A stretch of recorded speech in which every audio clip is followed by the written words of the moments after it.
sempre digo, o que mais vale se a pessoa fala método, não interessa.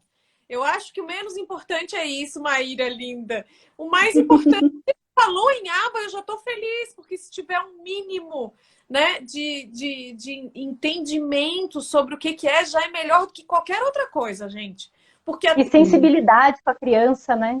é, E uma coisa que as pessoas também às vezes têm um pouco de dificuldade é quando você fala em aba, fala em análise do comportamento, né?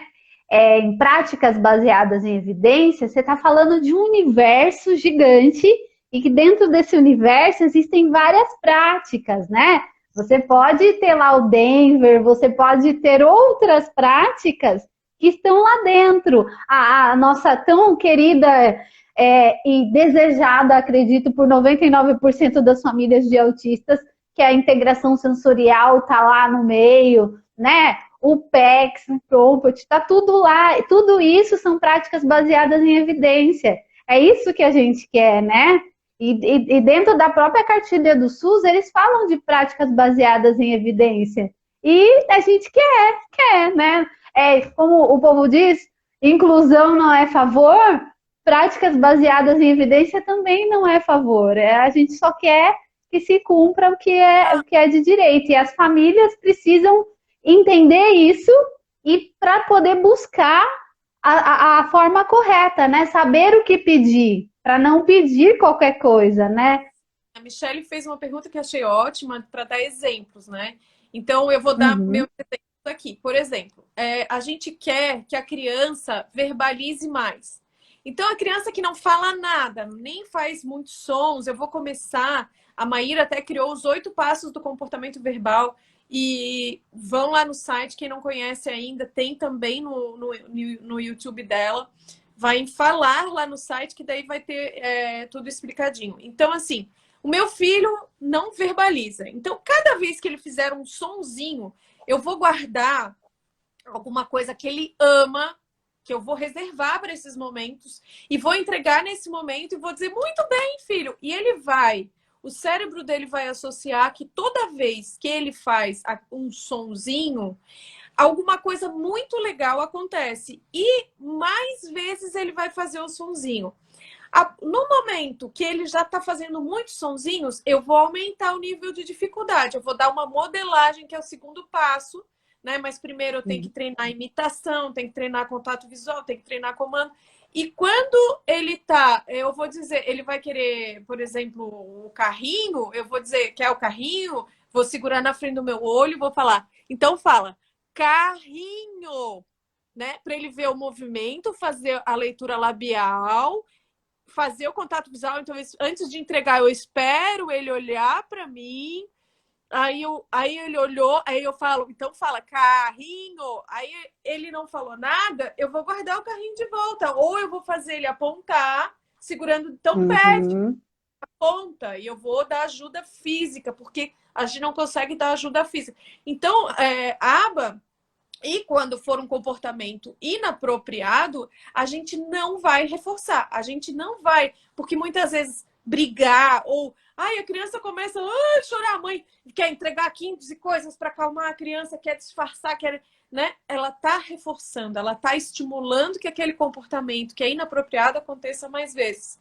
Então é isso, é a gente sempre dar, trabalhar os comportamentos que estão em defasagem, né, que estão em déficit e diminuir aqueles comportamentos que a gente quer, né, diminuir. Então é isso. A criança, por exemplo, um exemplo clássico na escola a professora manda o menino fazer alguma coisa e o menino começa a chorar, ela, para acalmar, ela manda ele pro parquinho. O Joãozinho tá muito nervoso, então vamos mandar ele pro parquinho para ele se acalmar. E o que o cérebro dele entende? Que quando ele berra, quando ele grita, o que ele ganha? A coisa mais legal de todas, que é não fazer o que ela pediu e ainda o parquinho, ir pro parquinho, que é o lugar mais legal. Sem ninguém, sem barulho, só ele. Pensa que super presente que ele ganha. O que vai acontecer? Ele vai berrar mais, ele vai chorar mais e vai só piorar. Isso é aba.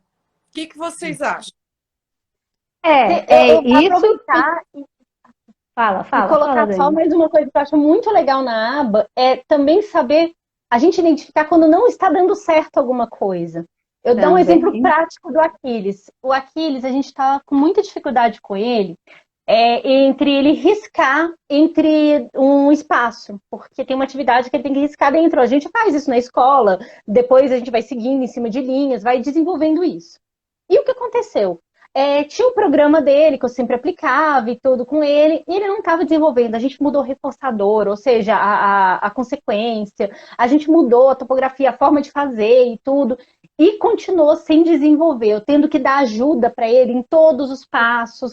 E aí veio um momento que o que a análise do comportamento trouxe para mim? Eu olhei aqueles gráficos, vi que ele não estava reduzindo o nível de ajuda compatível com uma criança da idade dele, que ele deveria já ter aprendido isso daí. E aí sentei com supervisores, que são os analistas do comportamento e tudo, os terapeuta ocupacional, e falar, gente, e aí? O que nós vamos fazer?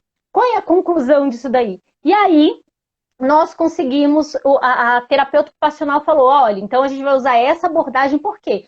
Porque o Aquiles, ele tem uma apraxia global. Então, a análise do comportamento também diz quando a gente não tá desenvolvendo para a gente refazer a abordagem. Por isso que ela acaba dando muito certo, porque a gente sempre está visualizando, a gente está transformando. Eu vou até mostrar um gráfico para vocês aqui dos programas do Aquiles. Aqui, ó. Aqui é um gráfico dele, que ele veio desenvolvendo. Esse daqui é o objetivo a curto prazo. E aqui, ó, esse daqui já são mais tentativas. Então, você vê aqui com uma curva de aprendizagem. Aqui, ó. Aqui a gente está vendo quando eu estou dando ajuda, quando ele está independente, quando ele faz errado. Então, ó aqui, isso aqui é uma curva de aprendizagem se formando. Aqui foi quando a gente mudou o programa. Eu demorei um pouquinho para mudar o programa. Demorei demais. Na verdade, em 3 dias já era para ter mudado. Então, ela dá esse retorno muito rápido para a gente. Por quê? É ciência, é análise. Ciência é análise de dados. É a parte analítica, né? Você está sempre analisando. Você consegue, ela acaba sendo dinâmica, porque você aplica, joga nos gráficos, né? Faz a marcação. E aí, se você vê que não está dando resultado, você vai diminuir, aumenta o suporte, diminui a demanda, né? Você pode... Na verdade, para algumas pessoas assim, que tem um pouquinho de dificuldade ainda de entender o que a aba faz, a aba, ela pode ensinar, né? Ela pode ensinar comportamentos, repertórios. E assim, eles podem ensinar desde a habilidade mais básica, que é o sentar, o esperar, o olhar nos olhos, o apontar, né? Para então poder chegar a outros níveis. Porque a gente fala muito assim, não sei se vocês concordam comigo, às vezes a gente pensa, fica assim, é autista, vai para fono, o médico já manda para fono. Só que chega na fono, a criança não sabe sentar, não sabe esperar, não sabe fazer contato visual. O que ela começa a fazer? Gritar, correr, tocar o terror, porque ela não quer ficar ali. As fonos não... É porque as pessoas logo pensam, né? Conectam fala com fono. Mas geralmente, aqui, no caso do Aquiles, tem apraxia, daí sim, né? Precisa... tem os problemas orofaciais, tem outras questões, às vezes de dicção. Agora, o maior problema é lá no... Né, a criança formar a frase na cabeça dela, não é? Ela botar da boca para fora, né? A fono é mais da boca. Enfim, elas não aprenderam sobre autismo na faculdade, exceto se especializaram em aba. E muita gente fala assim, mas para cá depende. Tem gente que precisa de aba, tem gente para cada um. Não, o aba vai se moldar com cada pessoa. Para todas as pessoas com autismo, a aba. Né? Você vai avaliar que comportamentos a gente precisa melhorar, quais a gente tem que diminuir. Né? Por isso que o plano é individual, né? Mostrar um programa do plano é individual. Para as pessoas terem noção. Mostra, Dani. Não, falei por isso que é individual. Não, pode mostrar. Aqui, gente, um programa do Aquiles. Esse aplicativo eu desenvolvi para ele, tá, gente? Antes que as pessoas me perguntem, Dani, onde que eu compro? Não, eu fiz para ele, não tem lugar para comprar, tá? Então, aqui, ó, esse aqui, separar objetos não idênticos. Aí eu coloco aqui, dados 6 itens, ele está no segundo objetivo a curto prazo, porque a criança tem que aprender rápido. Esses objetivos a curto prazo, se ele não alcançou em uma semana, tem alguma coisa errada, eu tenho que conversar com os terapeutas. Então aqui, ó, eu vou descrevendo para qualquer pessoa no mundo saber sentar com Aquiles e fazer. Então, ó, deverá estar com os objetos, ficar de frente com a criança, pegar o bloco, levar a contato dos olhos, entregar o cubo, falar separe, o nível de ajuda. Então, eu descrevo exatamente quais são os níveis de ajuda que você dá para a criança e quais são os próximos objetivos a curto prazo. Então, ó, um programa, no mínimo, tem que ter o nome do programa, a fase, o objetivo a curto prazo, o objetivo a longo prazo, os procedimentos, o esquema onde você vai reforçar. Então, você vai estar ali, o que a Cacá até falou, que vai ser legal, a consequência legal. Os prompts são os níveis de ajuda que a gente vai dar para a criança. O antecedente é o que vem antes, que a gente vai falar para a criança, separe, faça isso. Então, o que vem antes.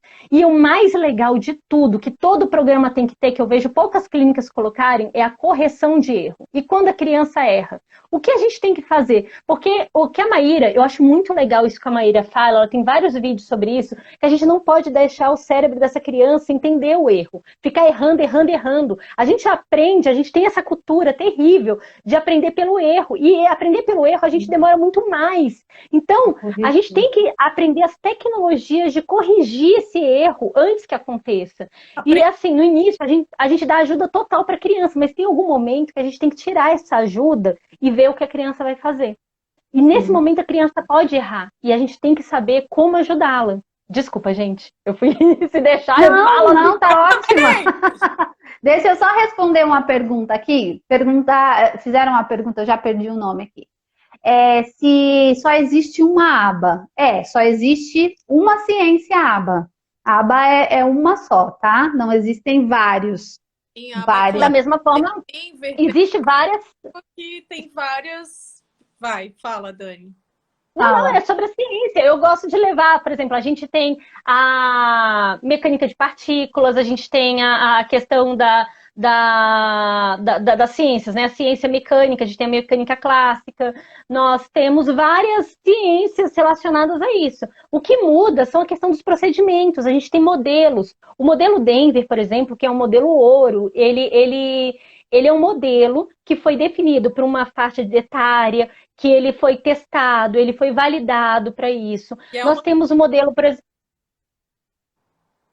Desculpa. Oi, Cacá?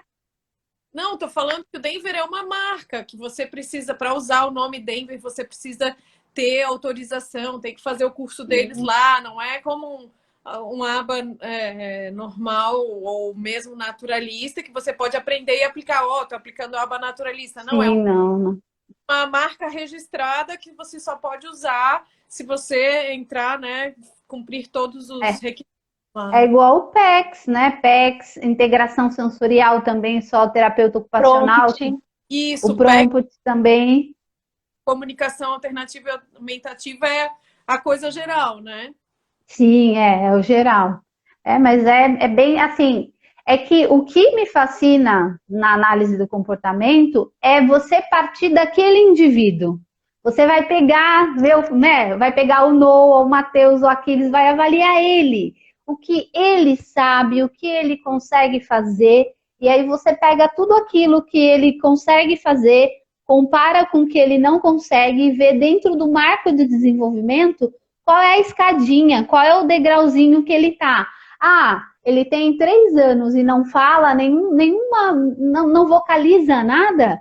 Então a gente precisa trabalhar, né, com programas que ajudem ele nessa questão da fala. Uma fono que tenha formação em aba vai ser fantástico, porque ela vai conseguir entender aquele plano terapêutico, ela vai conseguir entender a proposta do analista do comportamento e dentro das habilidades dela, dali, né, da fonoaudiologia, ela vai conseguir aplicar. Então, assim... Fono, porque eu acho que todo mundo sempre... A primeira coisa que é a fono, né? Se você tiver aba e fono, gente, começa com aba, porque... Não, eu optei por aba, sim. Né? Sim. Não, mas eu tô dizendo assim, o nosso sonho seria ter a aba, o analista do comportamento, a AT, a fono, a TO com integração sensorial, mas que também tivesse um curso de abas, uma nutricionista que também entendesse para trabalhar com seletividade alimentar, seria um mundo fantástico de Bob, né? O Instituto Ninar tem. O Instituto Ninar, onde meu filho faz terapia, tem até nutricionista com formação em aba. Imagina.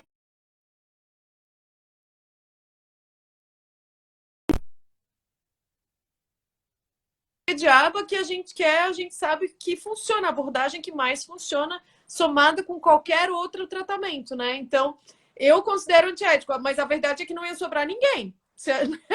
Porque a gente vê, principalmente fonos, infelizmente, que ficam brigando e dizendo, ai, fala aí da fono, mas por que não se especializa em aba, então? Né? Sim.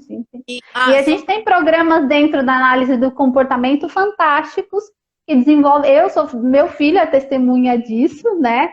De que para uma criança que não vai falar, é melhor pensar numa alternativa e com a aba deslanchou. É claro que os primeiros meses dá muito disruptivo, grita, chora, te dá aquela dor no coração, né? Mas gente,